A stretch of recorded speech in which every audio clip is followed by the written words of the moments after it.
Sean here with Sugar Shack 7. We greatly appreciate you being here today and thank you for watching our videos. Today we're going to talk about 8 people who died while performing magic tricks. You know, there's always an element of danger when it comes to magic tricks. That is why people love watching them. And the magicians that perform these actually put themselves in a place of danger and even death. We're going to talk about those people that unfortunately have passed away due to their magic tricks. Number 1, Charles Rowan's straitjacket. Charles Rowan, otherwise known as Car the Magician or Car the Mysterious, was a South African escape artist and magician. His main tricks were escaping from straitjackets and jumping into piles of broken glass. In 1930, he was performing a stunt in South Africa while he was trying to attempt to get out of a straitjacket and a speeding car was coming at him. I don't think that sounds like a good formula for a magic trick. The car was going about 45 miles per hour. If you do the math, that only gives car about 10 to 15 seconds to get out of the way before he gets out of the straitjacket. But he was too slow. Car was unable to escape in time and he was run over by the car, which almost severed his legs. This happened in front of a large group of people,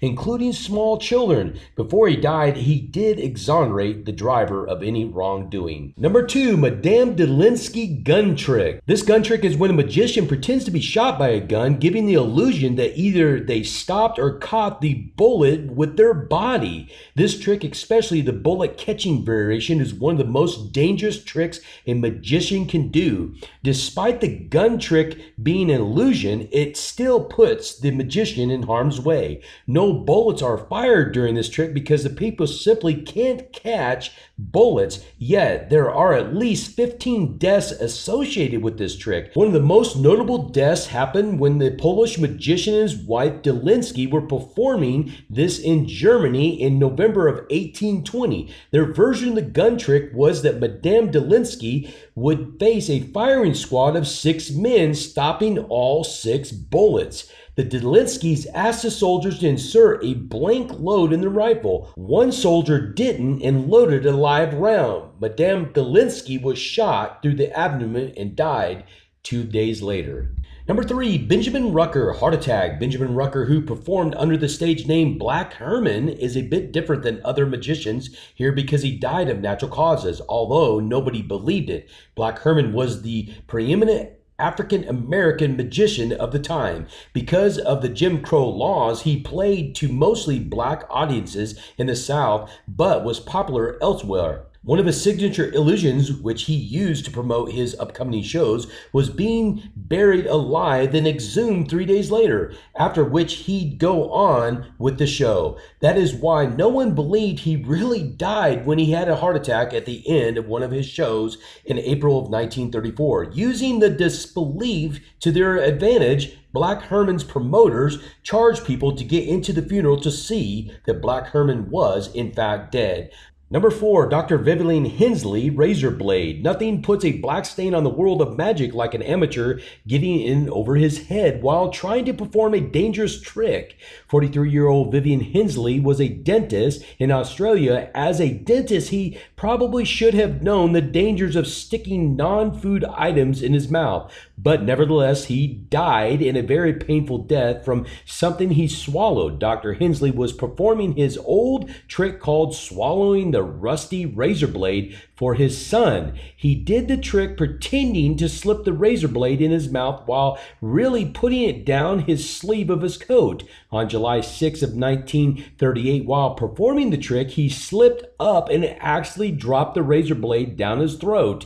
His wife made him eat cotton balls as she drove him to the hospital. Despite a battery of x-rays and 2 bouts of surgery, the doctors were unable to locate the razor blade and he died 4 days later. Number 5, Basne Yake, buried alive. Humans need water, food, and most importantly, air in order to live, which brings us to the sad tale of 24-year-old Basne Yake from Sri Lanka. Basne Yake was trying to beat the world record for the longest time buried alive, which most magicians do this. There is an escape illusion they perform so they don't actually spend time buried. The exception is David Blaine, who spent 6 days buried alive, but he was a professional with a team of experts.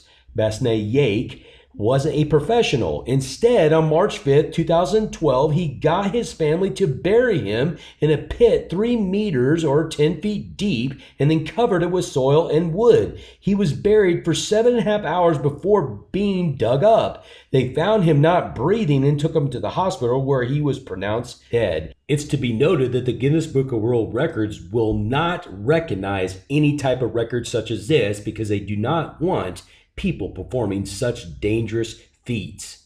Number 6, Royden Joseph Gilbert Reyes de la Genesta and his barrels, but we're going to call him short. Genesta was an American magician who had a signature trick was the milk can or water barrel escape trick. This trick has the escapist locked in a large milk can or water barrel filled with water. The trick is to get out before he or she drowns. Unfortunately, in 1930, during the journey to the fateful performance, Genesta's milk can was dented, which limited his space and prevented him from making the movements he needed to escape. He was unable to free himself and he drowned. His death had a rippled effect in contemporaries like Houdini because it made the water barrel trick seem even more dangerous, making it more popular attraction. Number 7, Jeff Rayburn Hooper drowning. On July 7th in 1984, 20-year-old magician Jeff Rayburn Hooper was practicing an escape trick that he planned on performing later that afternoon for the Winona Lake Bible Conference. The trick involved escaping from shackles while being submerged in the lake. Unfortunately, Hooper would not make it to the performance. While rehearsing the stunt, Hooper handcuffed himself and jumped into Winona Lake. Then he swam about 100 yards from the shore. Hooper was able to free himself from the shackles. He surfaced and yelled to his assistant for help, but because of the high winds, he was unable to swim to shore. The wind was also a major problem when it came to helping him, as rescuers were unable to reach Hooper. He drowned in 6 feet of water. Number 8, Joseph W. Buress and the grave. The lifelong dream of the 32-year-old Joseph, Amazing Joe Buress, was to be more famous than his hero, Harry Houdini. On Halloween night of 1992, the anniversary of Houdini's death, he attempted to to do the escape Houdini failed at, being buried alive. Amazing Joe had himself handcuffed and locked in a homemade coffin, then placed in a grave about 7 feet deep and buried alive under 7 tons of dirt and cement. Amazingly, no one was able to convince him that it was impossible and that he needed some sort of illusion to come out of the trick alive. During his preparation, a reporter covering the story pointed out to him that cement dries quicker on the bottom than on the top. So even if he didn't get crushed to death, he'd still have to get through several feet of dirt before trying to break through the layer of cement that was fast hardening, all without running out of air. However, the cement was not even an issue for Buress. The dirt and cement collapsed on him and he was crushed before leaving the coffin. Hope you enjoyed this video. Make sure you look at all of our other videos. We got a lot of great videos to entertain you. Also, before leaving, make sure you give us a big old thumbs up on this video. It greatly helps us in our ranking with YouTube. You have an incredible day.